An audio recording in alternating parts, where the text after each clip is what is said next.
कस्तो इन्टरेक्सन हुन्छ उहाँ त्यो बच्चाहरू त पुरै गीत मजाले गाएर उफ्रे मैले गाउनै पर्दैन माइक दिने हो उहाँले गाइदिनुहुन्छ म त त्यहाँ भाइब्स हो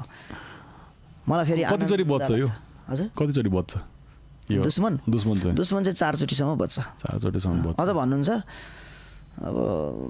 फेरि अरू गीतलाई पनि टाइम राख्नु पर्यो नि त त्यो भएको हुनाले नत्र त त्यो मात्रै अहिले त म एकचोटि गएको छु नि मैले सुखरको कैलालीमा सुरुको गीत हिट भएको मेरो यो जान फालिदिन्छु त्यो जान फालिदिन्छु भने गीत 14 चोटि हो कि 15 चोटि गएको एउटै मात्रै गीत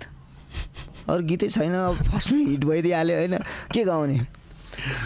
वान्स मोर हो भन्छ होइन अर्को खोज्छ अर्को गीतै छैन वान्स मोर हो होइन भन्छ ए हो ल लगाइदियो नि त्यही प्ले गरिदिएँ कि म अस्ति पनि सुखर मसँग बेला भनेको थिएँ मेरो जिन्दगीको मलाई यो आज यो हाइपमा पुर्याउनुमा सुदूरपश्चिमहरूको धेरै ठुलो हात छ कि यो पश्चिमतिरको फ्यान एकचोटि तपाईँले पश्चिमतिरको मान्छेले एकचोटि माया गर्छु कि उहाँहरूले मलाई त सुरुको दिनदेखि नै अहिलेसम्म यस्तो जस्तो आपत जस्तो दुःख परे पनि कहिले पनि छोड्नु भएन कि अनि त्यो हो कि असली फ्यान भनेको कि